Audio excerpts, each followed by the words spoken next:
Hello everyone, welcome to round table study. देखो जी, start करते हैं हम लोग अपने क्लास 8 की ग्रामर इंग्लिश। तो ये हमारा है पहला चैप्टर, द सेंटेंस। देखो, इस पर्टिकुलर वीडियो में हम लोग क्या समझने वाले हैं, मतलब कि जो भी आपकी ग्रामर की बुक है, जो कि आपका पहला चैप्टर है सेंटेंस, उसको तो हम लोग उसके बेसिक से कॉन्सेप्ट को देखेंगे, साथ ही साथ उसके जो एक्सरसाइज हैं, है ना, एंड में हम लोग उनको भी सॉल्व करेंगे। और साथ ही साथ फिर उसके बाद सबसे लास्ट में आपको कुछ क्वेश्चन दिए जाएंगे सॉल्व करने के लिए, जो कि आपको सॉल्व करने हैं। ठीक है, पहले आपको सॉल्व करने होंगे, देन फिर हम उसका आपको आंसर बता देंगे। सब अगर जो मैंने समझा रहा है, अगर हम जो समझा रहे हैं, ठीक है, अगर इन चीज़ों को समझ लिया, तो फिर वो जो चीज़ें हैं जो आपको लास्ट में दी जाएंगी, दैट इज जिसको हम लोग बोल रहे हैं प्रैक्टिस के लिए क्वेश्चन, वो आपको अच्छे से समझ में आ जाएगा, आप वो खुद से सॉल्व कर लोगे। देखो, समझते हैं, सबसे पहले समझते हैं कि व्हाट इज अ सेंटेंस। देखो, सेंटेंस यानी कि सबसे पहले क्या होता है ना, कि कोई भी एक ऐसा, मतलब जिसको हम लोग हिंदी में वाक्य बोलते हैं, तो कोई भी एक ऐसा एक एक मतलब एक स्टेटमेंट आप कह सकते हो, जिसका एक कंप्लीट सेंस बनता हो। ठीक है, जिसका क्या बनता हो, एक कंप्लीट सेंस बनता हो। तो अब देखो, कंप्लीट सेंस बनाने के लिए ना उसमें क्या होती हैं, उसमें दो चीज़ें होती हैं, ध्यान समझना। एक तो होता है हमारे पास सब्जेक्ट, एक होता है सब्जेक्ट और एक होता है प्रेडिकेट। तो किसी भी सेंटेंस में दो चीज़ें जरूर होती हैं। सब्जेक्ट यानी कि सब्जेक्ट कुछ भी हो सकता है, सभी लोगों को पता है, जैसे कि मैंने कहा राम, श्याम, मीरा, ये सब जो भी आपके नाम वगैरह हो, सब आपके किस में आ जाता है, सब्जेक्ट में, या फिर पर्टिकुलर कोई भी। ठीक है, मतलब कुछ भी, है ना, जैसे कि शी, कुछ भी हो सकता है, किसी का नाम हो सकता है, पर्टिकुलर किसी प्लेस का नाम हो सकता है, तो ये सब सारे हमारे क्या हो जाते हैं, सब्जेक्ट्स हो जाते हैं। ठीक है ना। अच्छा, अब होता है देखो प्रेडिकेट। प्रेडिकेट में क्या होता है कि प्रेडिकेट में हमेशा और हमेशा याद रखना, ये बहुत इंपॉर्टेंट है, प्रेडिकेट में हमेशा और हमेशा एक वर्ब होता है। ठीक है, वर्ब से ही मिलकर के क्या बनता है, हमारा प्रेडिकेट होता है। ठीक है, तो सेंटेंस के दो पार्ट होते हैं, सब्जेक्ट और प्रेडिकेट। तो इसके बेसिस पर भी हम लोग अभी क्वेश्चंस को देखेंगे, सॉल्व करेंगे। ओके। तो क्या कहा कि पहले तो कोई कंप्लीट सेंस होना चाहिए, दूसरा सारे के सारे जो वर्ड्स है ना, वो एक करेक्ट ऑर्डर में होने चाहिए। ओके, करेक्ट ऑर्डर में, करेक्ट ऑर्डर जिसको हम लोग बोलते हैं सब्जेक्ट बोलते हैं, फिर वर्ब बोलते हैं, फिर हम लोग उसके बाद फिर हम लोग हेल्पिंग वर्ब, मतलब फिर उसके बाद हमारा ऑब्जेक्ट होता है ना, सब्जेक्ट वर्ब ऑब्जेक्ट, इस तरीके से सारे इनको हम लोग बोलते हैं करेक्ट ऑर्डर। ओके। अच्छा, तो एक चीज और, ये हमेशा कैपिटल लेटर से स्टार्ट होना चाहिए, याद रखना, और and with correct punctuation. Punctuation, अब पंक्चुएशन में कई सारी चीजें होती हैं, एक तो होता है फुल स्टॉप, एक आपका होता है फिर क्वेश्चन मार्क होता है, एक आपका एक्सक्लेमेटरी मार्क्स होता है। तो ये सब सारी चीजें भी हमें देखनी होती हैं। अब अगर हम बात करें टाइप्स ऑफ सेंटेंस की, तो देखो हमारे पास कितने तरीके के सेंटेंस होते हैं। सबसे पहले हम लोग बात करते हैं असर्टिव सेंटेंस की। असर्टिव सेंटेंस को हम लोग सिंपल सेंटेंस के नाम से भी जानते हैं। मतलब ये क्या बताता है, जरा ध्यान से सुनना, क्या बताता है, मेक्स अ स्टेटमेंट और डिक्लेरेशन। एक स्टेटमेंट देता है, यानी कि आपको ये कुछ क्या बता रहा है, फैक्ट बता रहा है, फैक्ट बता रहा है। ठीक है, स्टेटमेंट बता रहा है, डिक्लेरेशन दे रहा है। अच्छा, एंड विथ फुल स्टॉप, किससे स्टार्ट होगा, हमेशा किससे एंड होगा, ये फुल स्टॉप से पे जाकर के एंड हो जाएगा। ठीक है, कैसे आइडेंटिफाई करोगे, आपको ये देखना है कि क्या हमें कोई ये इन्फॉर्मेशन दे रहा है, अगर दे रहा है तो यस, हमारा एक असर्टिव सेंटेंस है। ठीक है, क्या ये फुल स्टॉप के साथ स्टॉप हो रहा है, यस, अगर ये फुल स्टॉप के साथ स्टॉप अगर हो रहा है, दैट मीन्स ये एक असर्टिव सेंटेंस है। ठीक है, अगर दोनों चीजें हैं तो दैट मीन्स यस, ये एक असर्टिव सेंटेंस है। एग्जांपल के तौर पे आप देख सकते हो, she goes to school every day. अब ध्यान से सुनो, ये जो शी है ना, सी हमारा हो गया सब्जेक्ट, और ये जो goes to school every day है, ये हमारा हो जाएगा प्रेडिकेट। ओके, तो देखो यहाँ पर फुल स्टॉप है, सीधी सी बात है, ये क्या बता रहा है, ये हमें एक स्टेटमेंट दे रहा है, या फिर हमें ये एक फैक्ट बता रहा है कि देखो भाई वो स्कूल गई है ना, वो स्कूल जाती है, एवरीडे जाती है स्कूल। दैट मीन्स हमें क्या बता रही है, हमें एक फैक्ट बता रहा है। The sun rises in the east, ये भी सही है, द सन, यहाँ पे द सन क्या हो जाएगा, हमारा सब्जेक्ट, और ये बाकी की जो चीजें हैं वो क्या हो जाएंगी, प्रेडिकेट। ठीक है ना। वर्ब सभी को समझ में आता है, वर्ब का मतलब क्या होता है, एक्शन वर्ड्स, जो भी हमारे एक्शन वर्ड्स होते हैं उन्हीं को हम लोग क्या बोलते हैं, वर्ब बोलते हैं। जैसे यहाँ पर जो राइजेज है वो क्या है, एक एक्शन वर्ड है, यानी कि वर्ब है। The weather is quite pleasant today, ये सब हमारे कैसे सेंटेंसेस हैं, ये सब हमारे सिंपल सेंटेंसेस हैं, यानी कि असर्टिव सेंटेंसेस हैं। बात समझ में आ गई, क्लियर, आगे बढ़े। अच्छा, अगला देखो इंटेरोगेटिव, बहुत आसान है, लास्ट में बस क्या होना चाहिए, एक क्वेश्चन मार्क होना चाहिए। ठीक है, आज का क्वेश्चन क्या आपसे पूछेगा, एक क्वेश्चन पूछा जाएगा, एंड कैसे होगा, इसके एंड में क्वेश्चन मार्क होगा। ठीक है, कैसे करेंगे, इज क्वेश्चन बीइंग आस्क्ड, सीधी सी बात पहचाने बस ये अगर देख लिया तो दैट मीन्स वो कौन सा सेंटेंस हो गया, हमारा इंटेरोगेटिव सेंटेंस हो गया। ओके, बात समझ आ गई। देखो जैसे है कि example, where do you live, obviously बात है, लास्ट में क्या लगा, क्वेश्चन मार्क लगा। Did you complete your homework, last में क्या लगा, क्वेश्चन मार्क लगा। Can I borrow your pencil, last में क्या लगा, क्वेश्चन मार्क लगा। बात समझ में आ गई, बहुत आसान है। ठीक है, आगे बढ़ते हैं इंपेरेटिव सेंटेंस की। अब देखो, अब जनरली कंफ्यूजन होता है इंपेरेटिव सेंटेंस में इंपेरेटिव सेंटेंस में और असर्टिव सेंटेंस में। देखो हमारे जो असर्टिव हम लोग जो सेंटेंस देखे ना, ये हमें एक फैक्ट बताता था, एक स्टेटमेंट देता था या कुछ डिक्लेयर करता था, ठीक है ना, एक सीधा सा डिक्लेरेशन इसने दे दिया कि देखो भाई the sun rises in the east.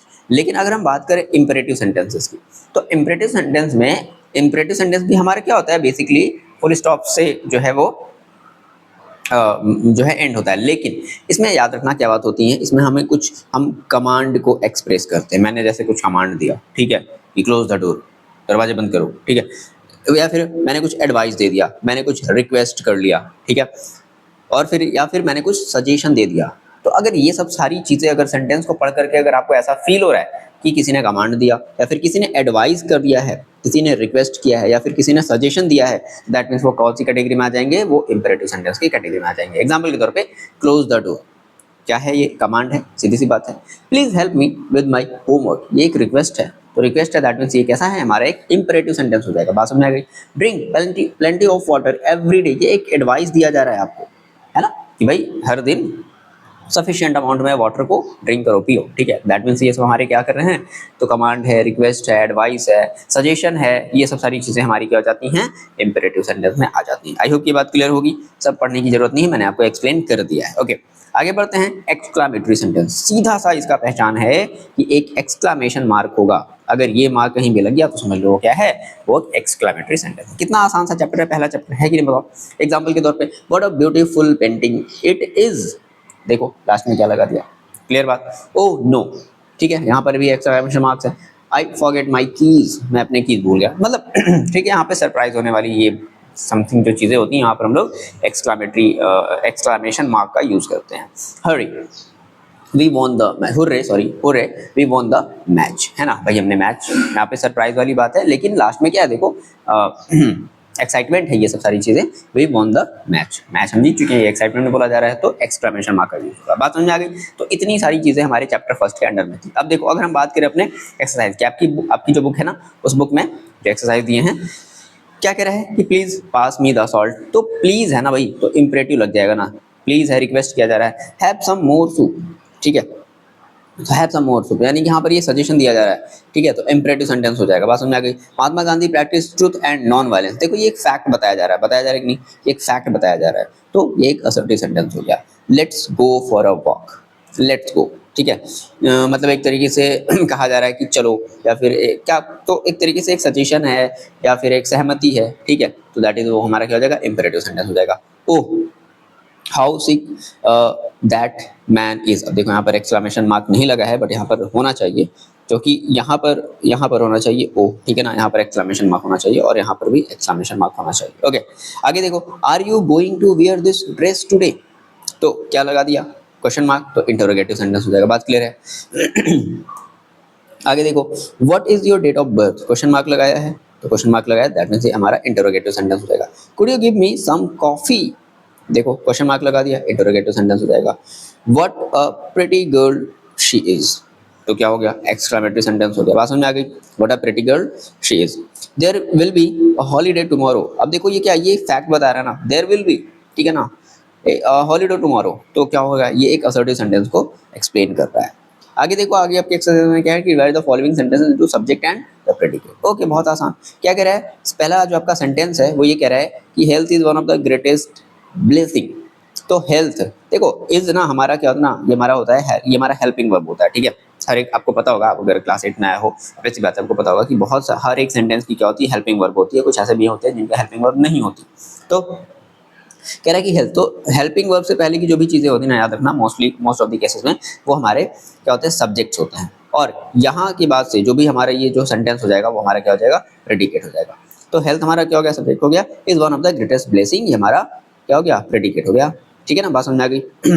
अगला है द सेंटेंस आपका है sentence number 2, 10 years make a decade, ठीक है, 10 साल मिल करके एक डिकेड बनाते हैं। ओके, तो देखो अब यहाँ पे क्या है, 10 ईयर्स हमारा क्या हो जाएगा, सब्जेक्ट हो जाएगा, मेक अ डिकेड ये हमारा प्रेडिकेट हो जाएगा। अगला सेंटेंस है borrowed garments never fit well, बाहर लिए हुए जो कपड़े हैं वो कभी फिट नहीं होते, बात सही है। तो जो बोरोड गारमेंट्स है वो क्या हो जाएगा, वो हमारा सब्जेक्ट हो जाएगा, नेवर फिट वेल ये हमारा प्रेडिकेट हो जाएगा। क्लियर है बात। आगे देखो, the capital of India is new Delhi, तो कैपिटल ऑफ इंडिया ये पूरा यहाँ से यहाँ तक लेकर के, कैपिटल ऑफ इंडिया ठीक है, यहाँ से फिर देखो हेल्पिंग वर्ब आ गया, तो इज न्यू दिल्ली ये हमारा हो जाएगा प्रेडिकेट। क्लियर बात। Some kind of food are not good for health, तो यहाँ से यहाँ तक ये पूरा सम काइंड ऑफ फूड ये पूरा हमारा हो जाएगा सब्जेक्ट, और यहाँ से हो जाएगा हमारा प्रेडिकेट। ओके, अगला है देखो neither of these road leads to the airport. अब देखो नाइदर ऑफ दीज रोड, यहाँ से ये पूरा आपका हो जाएगा सब्जेक्ट, और लीड टू द एयरपोर्ट आपका हो जाएगा प्रेडिकेट। अगला है the cat drank all the milk, तो यहाँ से बस केवल यहाँ तक द कैट ये आपका हो जाएगा सब्जेक्ट, ठीक है। ड्रैंक ऑल द मिल्क आपका हो जाएगा प्रेडिकेट। अगला है the young man is climbing the Cliff, young man ये पूरा इसके पहले तक द यंग मैन क्या हो जाएगा सब्जेक्ट, और बाकी की चीजें क्या हो जाएंगी प्रेडिकेट। अगला है my friend was not sure to answer the question, my friend ये चीज ये वो देखो वॉज भी हमारा क्या है, ये एक हेल्पिंग वर्ब है, ठीक है। तो यहाँ से लेकर यहाँ तक ये सारी चीजें क्या हो जाएंगी प्रेडिकेट। क्लियर बात समझ में आ गई। ओके, एक और है देखो the most necessary thing in life come free of cost, सही बात है, the most necessary thing in life, तो यहाँ से यहाँ तक ये हमारी चीजें क्या हो जाएंगी, ठीक है। Come the most necessary thing in life, यहाँ से यहाँ तक ये हमारी क्या हो जाएगी सब्जेक्ट, और बाकी की जो चीज़ है कम फ्री ऑफ कॉस्ट क्या हो जाएगी प्रेडिकेट। क्लियर बात। अब अगर आपने इतनी चीज़ें अगर कर ली हैं तो आपके लिए जो भी क्विज दिए गए हैं क्या आप इसे कर नहीं सकते, क्योंकि इसमें आपको दोनों चीज़ें हैं, है ना। ये आपका पहला क्विज है और ये आपका दूसरा क्विज है यहाँ से। ओके ओके ठीक है, आपको इसे ट्राई करना है। क्या करना है कि choose the assertive, interrogative, imperative, exclamatory, ये सब आपको बताने हैं। Could you help me with this math problem, क्या लगा दिया, क्वेश्चन मार्क लगा दिया, समझ में आ गया। The sun rises in the east, fact बता रहा है। What a beautiful painting is this, exclamation mark बता रहा है। क्लोज द डोर क्वाइटली, ये आपको एडवाइस दिया जा रहा है, या फिर आपको कह सकते हो कि हाँ ठीक है क्लोज द डोर क्वाइटली, तो भाई फैक्ट तो बताया नहीं जा रहा है, तो ये क्या हो जाएगा आपका, ये हो जाएगा इम्पेरेटिव हो जाएगा। I can't believe you won the game, exclamation हो जाएगा। Have you completed your homework, देखो क्वेश्चन मार्क लग गया, इंटरोगेटिव हो जाएगा। She is learning how to play piano, आप देखो ये फैक्ट बता रहा है, ठीक है ना, तो ये आपका असर्टिव हो जाएगा।